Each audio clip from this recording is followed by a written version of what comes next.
Eskom has named Monde Bala as CEO of the National Transmission Company SA. He has held the position in an interim capacity since July, and before that served as Group Executive for Eskom Distribution since 2019.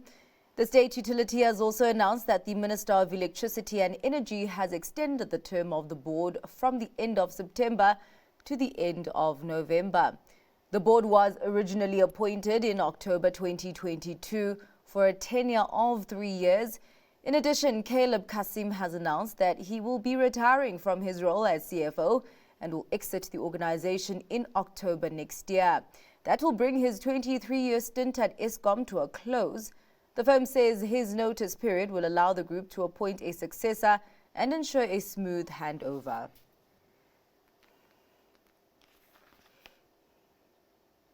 In the meantime, South Africa's largest electricity users have warned that unsustainably high tariffs are threatening industrial survival. The country has been subjected to years of steep tariff increases. It's been reported that the cost of electricity has skyrocketed over 800% since 2007. And this has forced many smelters and heavy industrial facilities to cut production or shut down entirely.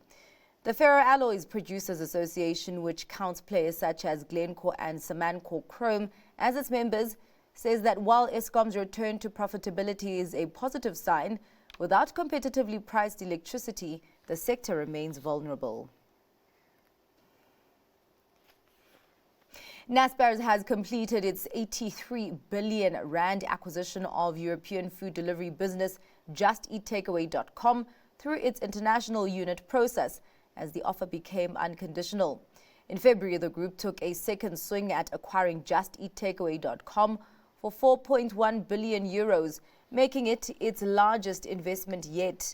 The acquisition will be funded through Process's existing cash resources. The deal makes Process the world's fourth largest food delivery company after Meituan, DoorDash and Uber, according to ING analysts.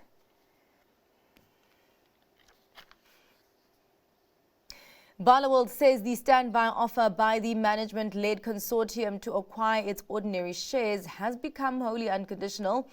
This removes the final barrier and paves the way for the takeover to proceed. The announcement follows a waiver of competition approval from the Common Market for Eastern and Southern Africa.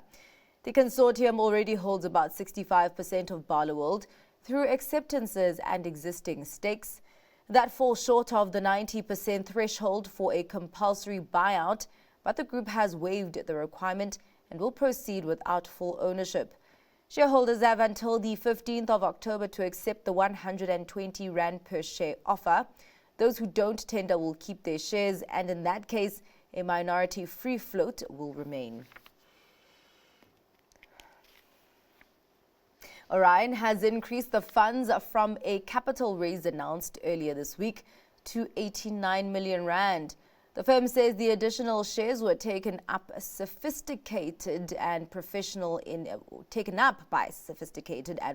investors, some of them new to the company. The cash will be used for projects at its Priska copper zinc mine and initiatives at its Okeep copper site. And the South African arm of Ford says its planned retrenchments are due to two factors. One, lower European orders for its Ranger pickup truck due to recent tax changes in the UK. And two, sluggish export volumes for its plug-in hybrid Ranger model. Last month, Ford sent an official notice to unions notifying them of its intention to retrench 474 workers at its Silverton car manufacturing plant in Pretoria and Strondale engine plant in Gqeberha.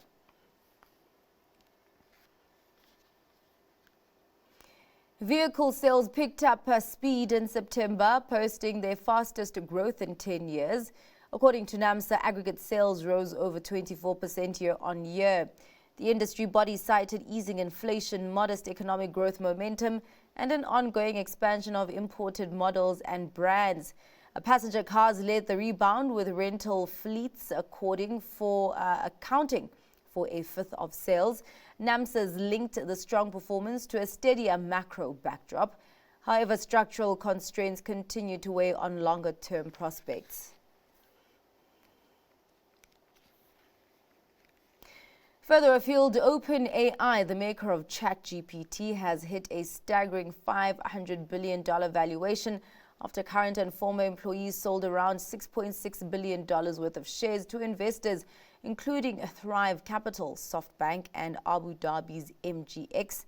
Here's more detail in this package report.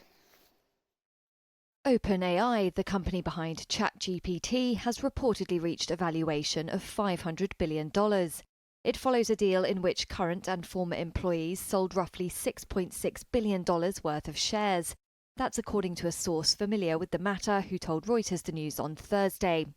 This would represent a bump up from its current valuation of $300 billion and underscores OpenAI's rapid gains in both users and revenue. Reuters reported details of the stock sale earlier in August. As part of the deal, OpenAI employees sold shares to a consortium of investors. They include Thrive Capital, SoftBank and Dragoneer Investment Group, among others, according to the source. They added that the company had authorized sales of $10 billion plus worth of stock on the secondary market. The investment firms involved did not immediately respond to Reuters' requests for comment.